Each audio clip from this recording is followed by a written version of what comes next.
Hi guys, I'm Adam Wilborn from WhatCulture. And I'm Adam Nicholas from WhatCulture. We are just moments away from kicking off our TLC live stream, and considering the track record that me and Nicholas have together, good luck everyone. Not great. Could this be the best TLC ever? Absolutely not. Not. Okay, yeah, well, good. But before that, we have got some news to tell you about, including a last-minute match has been added to the TLC pay-per-view. Some bad-looking viewing for SmackDown this week. And Cara has made his first appearance since leaving WWE. This is the news. This is the news, and our first story today revolves around your favourite man, my favourite man, the man with the lightning fist.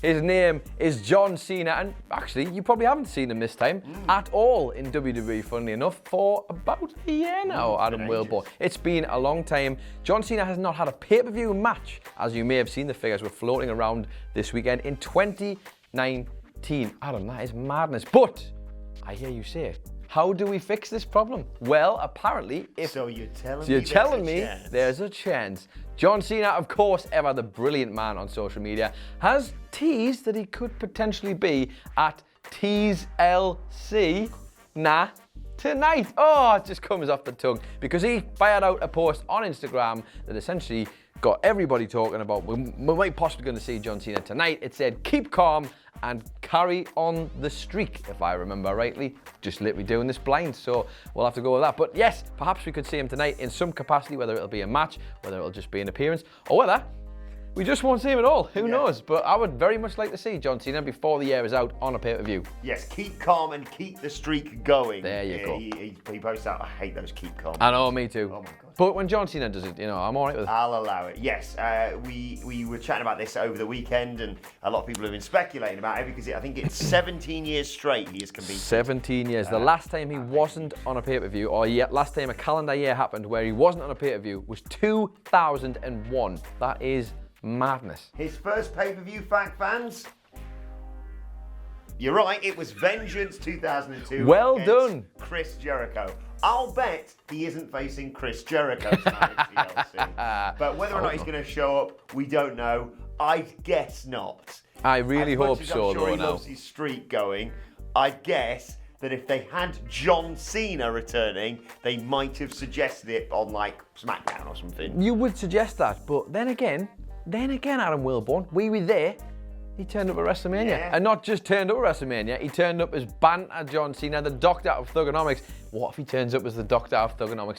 Oh God, I'm dreaming again. It's going to be a bad pay-per-view, isn't it? Oh. One thing we can guarantee at tonight's TLC, which is not quite as good, only just though, because I'm a huge fan of Andrade. And Humberto Of course, there you go. It is going to be Andrade versus Humberto Carrillo on the TLC kickoff show. For once, Vince hasn't relegated a tag match on there yet. Well, at least at time of recording. I was going to say, at time of recording, there's still plenty of time for that to happen. Of course, they had a match recently on Monday Night Raw. Humberto Carrillo managed to pin Andrade after a mix-up with Zelina Vega, and Zelina getting knocked off the apron. They had an argument, and we all got slightly worried in this office that they might be breaking up Andrade and Zelina Vega. Don't do that. Don't do that. But yes, that is going to be on the TLC kickoff show. Of course, other matches tonight, we've got a ladder match for the SmackDown Tag Team Championships, the Rival versus the New Day. The Viking Raiders, in the only other championship match, the only other men's championship match, have issued an open challenge for the Raw Tag Team titles, and of course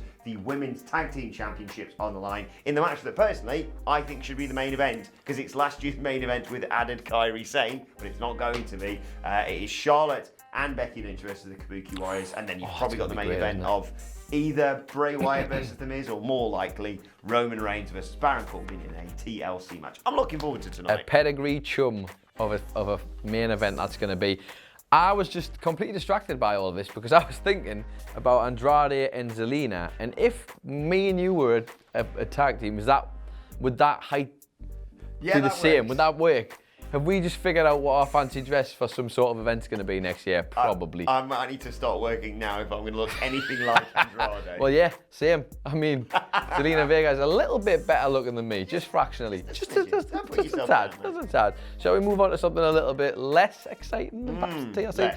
SmackDown, of course, has moved to Fox, and there's been lots of different Well, there's been Crap some. on it. All right, I was trying to sugarcoat it. Yes, it's been pretty much hot garbage, which is a shame because SmackDown used to be a very good show, and we had lots of hopes with it going to Fox, and obviously all the money that was getting put behind it. The one plus is the lovely stage. I do always like that stage, even when Dash Wilder is tripping over and falling over it. If you haven't seen that yet, go and find that. Absolutely wonderful stuff. But alas, even that was not enough to help the ratings this week for SmackDown, because apparently it is not good viewing figures. They have not.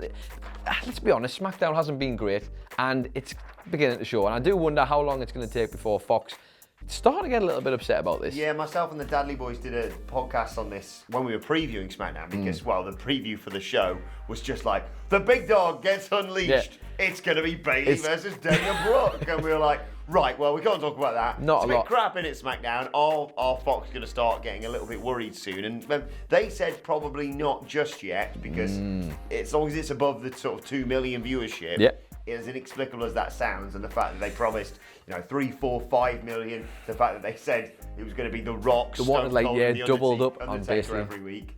They don't think so yet, but it is a worrying trend. Well, we already have, this week's episode was their second lowest since it's been on Fox, and the numbers we have here, it ended the night with an average of 2.338 million viewers, creeping very close towards that 2 million viewer mark, the potential cross the line into, okay, we need to sort this problem. Not good at all. Down by, I think it's 7% drop across 2 hours.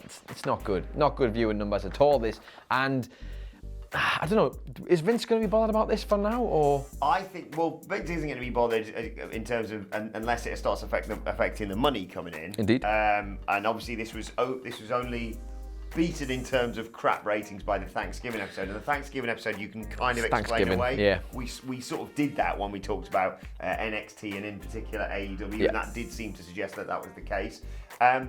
The interesting point will be, I think, next year, because if things don't pick up on the build from Royal Rumble all the way to WrestleMania, which is naturally sort of peak WWE viewership time, that is when WWE, or more than likely WWE, because Fox are sort of leaning on them, are going to get slightly concerned. Yep, but I mean, just make it better. I know it sounds like a stupid formula, but I guess maybe they don't care because they've invested it all in NXT and the war with AEW. Who knows? Seen that viewership demographic as well for 18 to 34s down to 0.4. 0.4. Not great, that. Not great. Oh dear. Oh dear indeed. Right, let's butcher some languages now.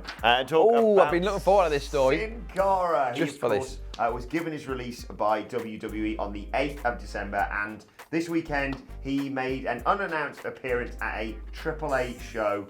Here we go. Good luck, everyone. His first appearance outside of WWE. Hang on, what we'll do is I'll let you say it first, and then I'll try and say it in my accent, and we'll just see who does it worse, because I think you've got this, though. Sin Cara showed up unannounced at AAA's Guerra de Titanes event in Madero, Tamaulipas, Domo Madero.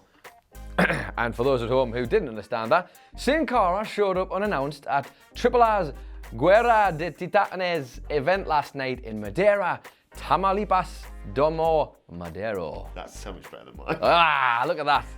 Sing-song accent. He made a save, basically, wearing his distinctive mask, of course, to save Pagano, who was being beaten down by Killer Cross. Now, he was referred to by Sin Cara as Sin Cara, because they don't care about copyright strikes at all. But it's probably going to be changed going forward. Legally, of course, he's not allowed to compete. He has a 90-day no compete clause, so he won't be allowed to enter the ring for a match until the 8th of March. But I have to say, we've talked a lot about Luke Harper in the past. It is nice to see someone like Sin Cara just going immediately after leaving WWE, not scrambling around or shooting on Twitter or doing whatever, just going back and going, right, this is what I wanted to do since I decided that I wanted my release from the company, and clearly that is something that he's going to go and do going forward. This is a big thing for me with guys who want to leave, who obviously frustrated because they're not getting to wrestle. The one thing that they probably love more than anything else, just go off and do it. Like, this is a perfect example. Hopefully, do